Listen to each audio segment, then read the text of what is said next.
The TVC News at 7 and the TVC News at 10 are not like any other news broadcast. It's the big news hour, the hour for the big breaking stories. We've got some of the best reporters on the field, Taking you through as it happens. It's fast-paced, hard-hitting, With investigations that matter. bringing in news that affects your life. With sport, entertainment, and business news so you don't miss a thing. Experience resourceful coverage with depth. Every night.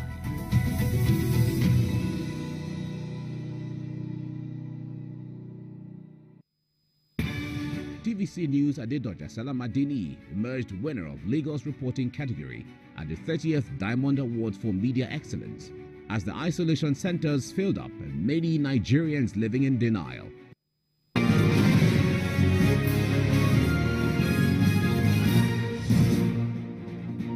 And thank you for staying with us. With a global economic downturn that has seen governments of many countries struggling to get by and cater for the masses, the need for more people to achieve financial freedom has become imperative. This is why GTEx Global, a multinational organization, put together the Global Wealth Festival, an event that has transformed the lives of many and placed their feet on the path to transgenerational wealth. The Global Wealth Festival will be holding for the time in Nigeria in its commercial capital, Lagos. The event is themed on how you can grow your finances and your business despite recession or living in a third world economy.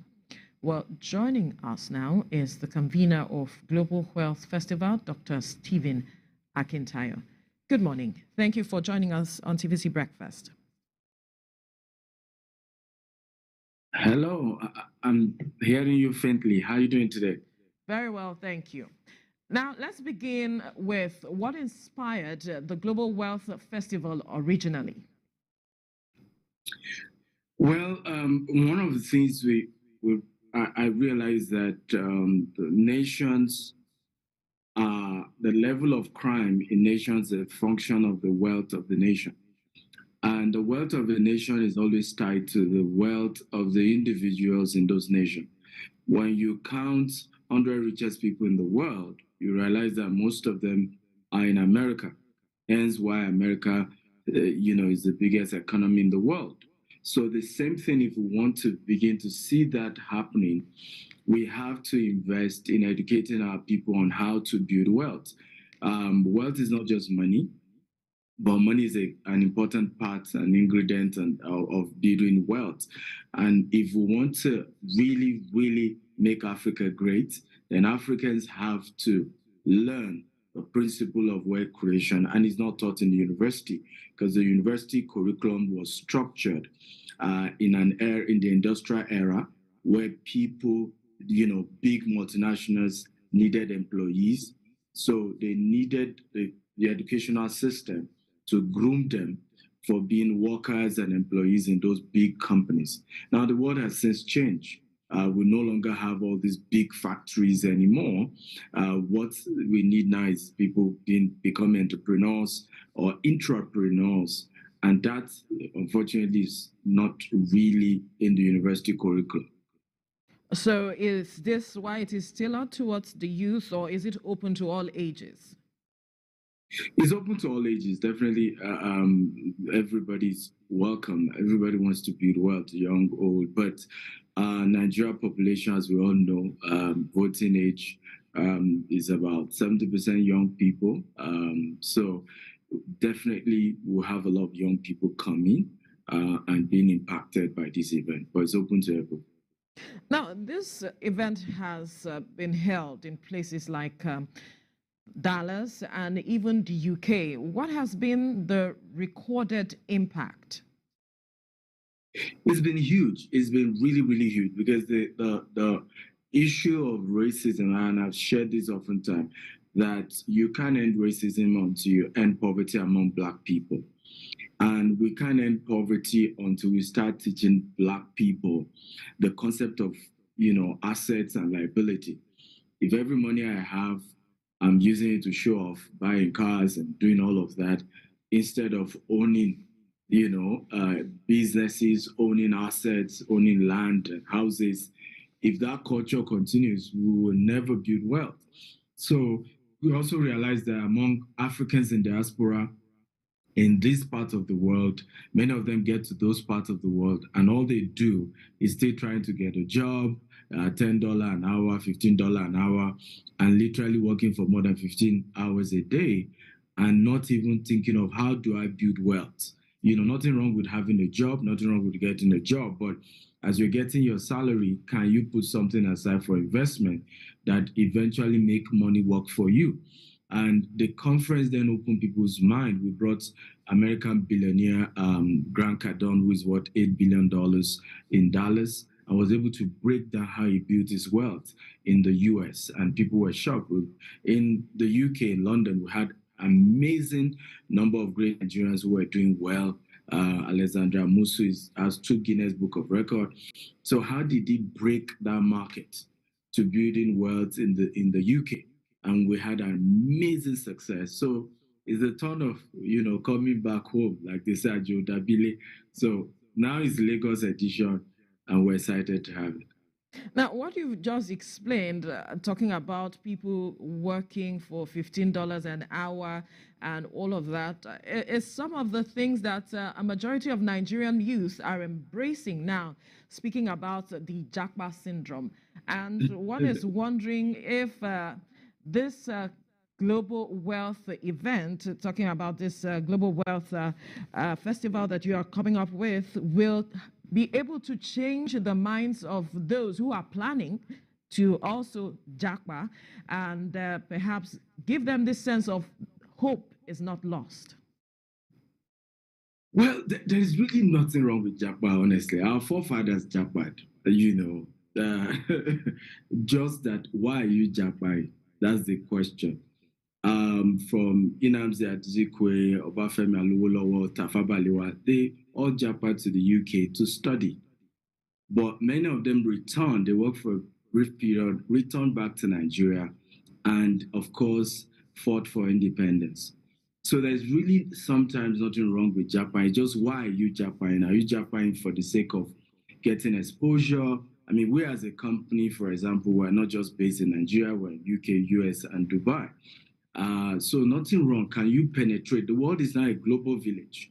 And however, why people are having to run from Nigeria is that hope is being dashed by our political leaders. They are not giving people a sense of, particularly young people, country will be great, that there's something special about this nation. And what we do at the Global Wealth Festival is to streamline the conversation to that nation and say, these are the opportunities that exist in this particular nation. So what we will be doing at the Lagos Global Wealth Festival is bringing people who are successful in Nigeria, who have been able to make it in Nigeria. And so you'll be able to see that you don't necessarily need to japa to succeed. And even if you then japa, you must do it right. It's not to go there and become a liability to those nations, but to be an asset. We're having a situation right now where Nigerians are being banned. If I was having a meeting here in Kenya with some of politicians based here, some senators in Kenya,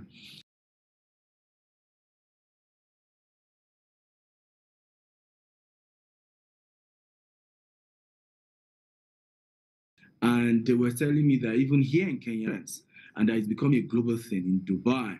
And I remember saying to them, I said, but this happened to China, this happened to India at some point. And at some point, they figured out their political leadership. And what is now happening, instead of China being known for counterfeit products, Apple is going to China and say, you know what, you can produce Apple phones cheaper. Just do it for us. And I said to them, I said, that will soon happen to Nigeria. Very soon we'll get the political leadership right. Very soon, Nigerians, and I was saying, I said, see what's happening with the tech industry. Most big multinationals are relying on Nigerian coders. So I said, even the so-called Yahoo Yahoo thing, you will soon see young Nigerians drop crime and focus on becoming tech entrepreneurs. And in no time, we will be known for something good. And that's really what we want to open people eye to. Where are the opportunities? Where's the money? What do you need to focus? You have this energy. You're young, you're youthful. And Nigeria is blessed. We have everything. And there's no reason why we're where we are. And until the people change, even the leaders won't change because the leaders are a reflection of the people. Now, speaking about leaders, let's look at perhaps the unique factor you would say that Nigerian leadership is lacking, and that is something business leaders can easily do. Well, I think one of the major things that we're having as entrepreneurs, in the business community, is we are not having government engage us enough. Of course, when it's election time, you see politicians gathering with the business community just for the sake of vote. But when they get into power, the real conversation of saying, this is what we want to do for your sector, and this is the policies we're coming up with. What do you guys think? I think that is missing, and we need to fix that. In developed nations, you see that the entrepreneurs contribute immensely in governance because there's a difference between politics and politicking and governance properly.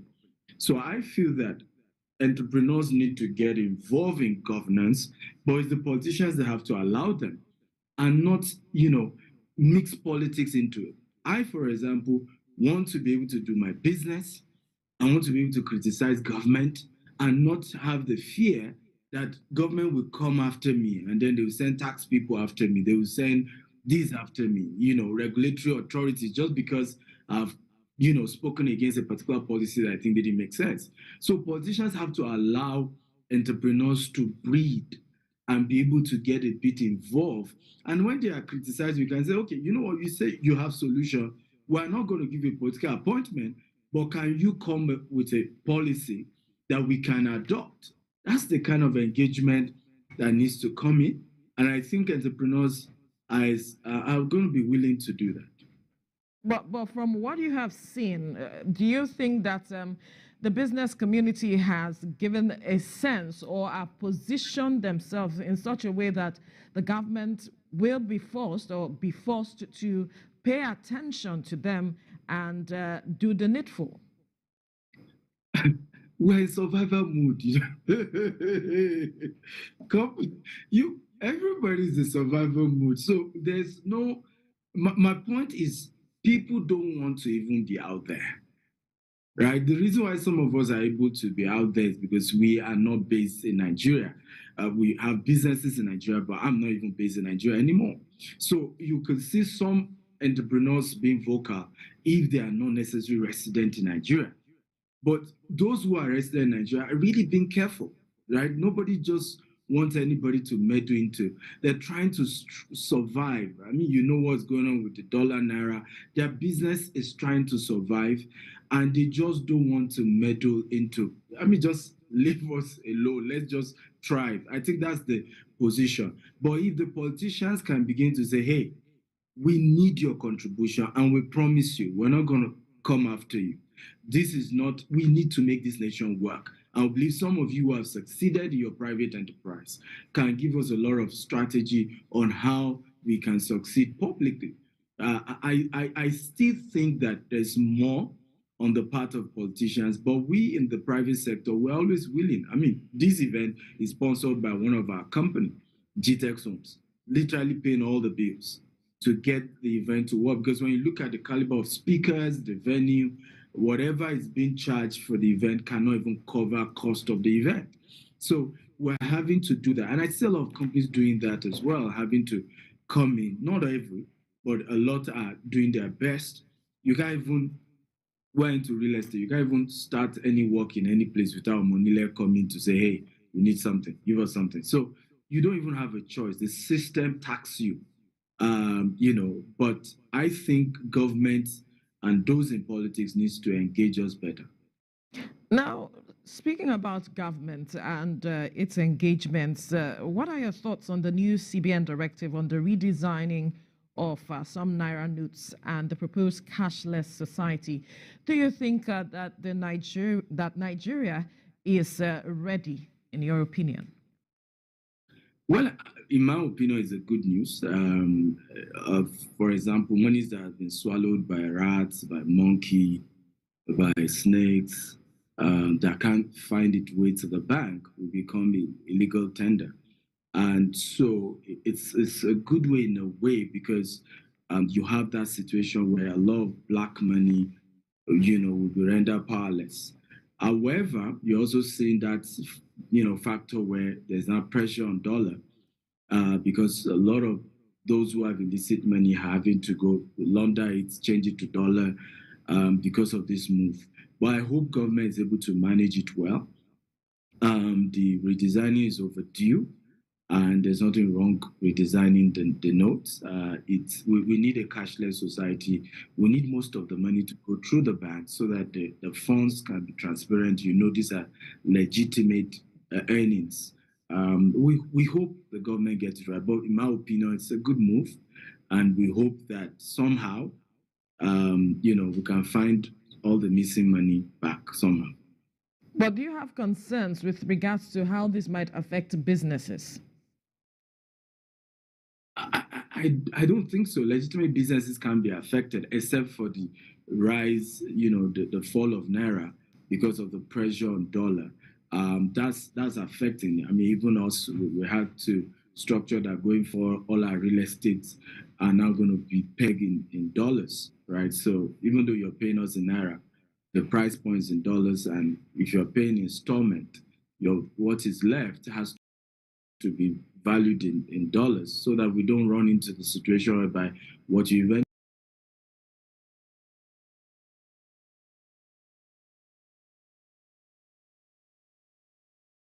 eventually gave us over a period of time when paying for your house or your land is actually not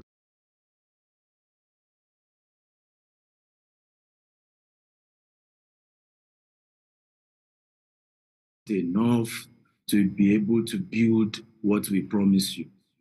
So yes, it has its impact, and that's why I say I hope the government find a way to manage the fall in naira and the pressure on dollar. I saw that as EFCC have started going after some bureau to change. Hopefully, it can be managed well. We just hope so. All right, let's come back to the event, talking about the Global Wealth Festival. We see that you have an array of speakers. What informed your choice of speakers?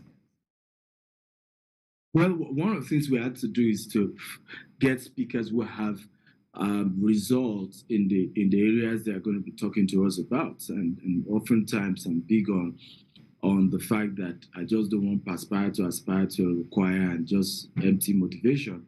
We want people who have tangible results in their field to come and teach people how they can succeed and the opportunities that are there. And for us, we had to assemble those quality speakers. Some of them, like Les Brown, Robert Kiyosaki, Brian Tracy, had done a recording for the event, so they are not coming physically, but we'll be able to watch the recording teachings that they have for us for the event. And then we have some of them who are coming physically for the event. And it really, really is an exciting one. And I'm happy that we are, again, the narrative about hope. We hope the event becomes that event that gives young people, Nigerians, hope that they can still make it in the country. It's possible. I started my business with $10, 1,000 Nigerian naira, and we're in 4 continents of the world today, 14 years after. And it's a proof that you can make it, even in Nigeria, and you can go global, even with your business. And for me, I just want an opportunity for us to replicate that in as many people as we can. I hope that subsequent edition will even have a lot of other great speakers. I hope to see Dangote and Otedola come for those kind of events and share, because hope is what Nigerian youth need. Hope is what Nigeria needs. We can always solve our problem if you can give us hope. Now, we see that you have an array of internationally acclaimed speakers. So is this event free? Who can attend? So the event is in itself is not free, but what we've done is to subsidize the cost of the event. And we are even giving a further discount for people who can go to the page now. You to even get 50% discount if you're able to use GWF Lagos. That's the code. You put it there, it even further reduce the price for it. But that's for those who are taking advantage of that today. They can get extra 50% discount on the event. But it's for everyone who is looking forward to learning how to build wealth legitimately and looking for principles to wealth creation and meeting those who have done it, asking them questions, and being able to follow. Success is, you can easily replicate success. Success is predictable. Just look at those who have done it and follow their footsteps. Success always leaves clues. Dr. Cosmos Maduka started his business in Nigeria over 40 years ago with 200 naira. He's going to be sharing with us how he's built it to become a multi-billion-dollar empire today, right? So this is tangible events. I mean, these are people who have done it, right? And they have the result, and they're just sharing that with others. So how can people get to register to be a part of it? So you want to visit www.globalwealthfestival.com. Just go to www.globalwealthfestival.com. There is an opportunity for you to join us virtually. So there's a virtual ticket option. There's a physical ticket option. The conference starts from 9 a.m. to 4 p.m. on Saturday, this Saturday, 5th of November at Civic Center via Lagos.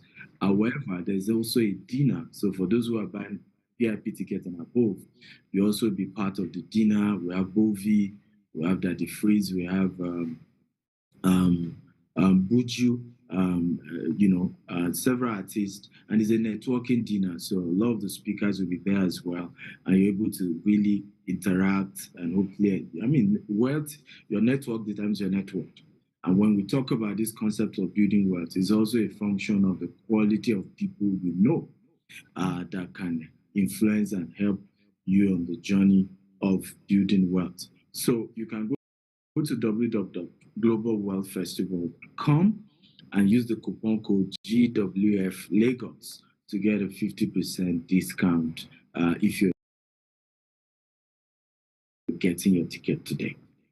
Speaking about growing finances, so one quick question before we let you go.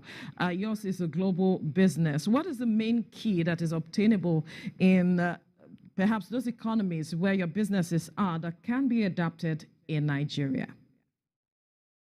Well, one is to do business. You don't need to know anybody to do things outside Nigeria, in the UK where we operate as well, Dubai, US. I don't need to know anyone. I don't need connection. Once my business is legit, the concept is legit, I'm able to start. And so another thing is also ease to fund. A lot of the businesses, I remember when we opened our US business, the first question when we were opening the bank account was, how much loan will you need? That was strange. Okay, that was very strange to me. Like, I'm just opening their corporate account. I've not even done this. You're already asking me, what loan will I need? But that's what is obtainable in those parts of the world that we struggle to get in Nigeria. If you're running business in Nigeria, it's having to be your business, your own liquidity. You're struggling to get. And when you even get the loan, the interest rate is ridiculous. The pressure is heavy. And so we hope things get better. We hope we crack that code. And that's part of why we're hoping that many of us, I'm not interested in contesting anything, but I'm interested in sharing what I know with those who have been elected to make the nation work well. Because we've seen how things work in other places. We know they can work well in Nigeria as well. We just hope that those who have decided to say, hey, I want to go into public service, which means that I'm available to be accountable. I'm willing to work with everybody, whether they voted for me or not, whether they like me or not, whether they're in my party or not.